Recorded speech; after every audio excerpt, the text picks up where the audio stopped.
ololahan lagu gurmanayo dadku ay abaaruhu ku saameeyeen gobolada dalka oo ay soo qabanqaabiyeen maamulka jaamacadda Somali International University SIU iyo ardada wax ka barata jaamacadda ayaa ujeediso ahaa sidii maamulka jaamacadda SIU iyo ardada wax ka barata jaamacadda ay ugu qayb qaadan lahaayeen gurmadka loo sameeynaya dadku abaaruhu ay ku saameeyeen gobolada dalka ayaa lagu qabtay magaalada Muqdisho. ololahan ayaa waxa ka soo qayb galay maamulka jaamacadda Somali International University SIU iyo ardada wax ka barata jaamacadda waxaana diiradda lagu saaray doorka ay ka qaadan karaan ardada iyo maamulka jaamacadda SIU caawinta dadka u dhimanaya baad iyo biyo la'aanta isla markaana ay haysato duruufo adag ee xagga nolosha kuwaasi oo qaarkood ku soo barakacay magaalooyinka dalka. dhinka jaamacadda Somali International University SIU Maxamed Xasan Maxamed Hambe ayaa ugu baaqay ardada jaamacadda SIU inay waxba kala harin arrintan isla markaana ay iska soo ururiyaan wax allaale wixii awoodaan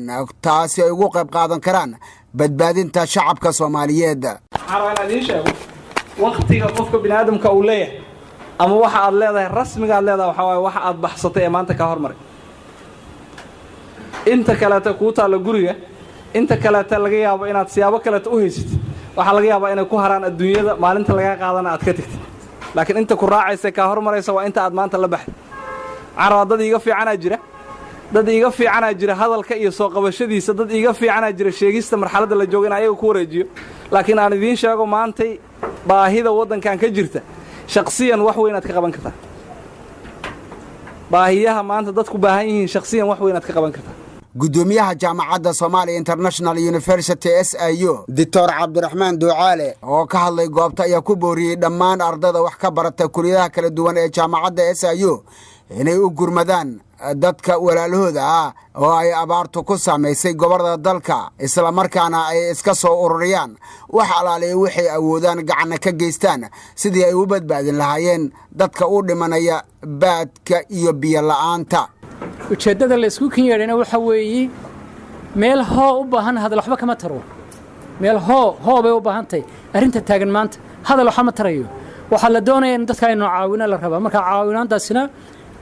haddaad badisina ajarkun baa ku badanaya haddaad yareysidna ajarkun baa ku yaraan waxa ashyaada la inooga baahnana waa la inoo sheegay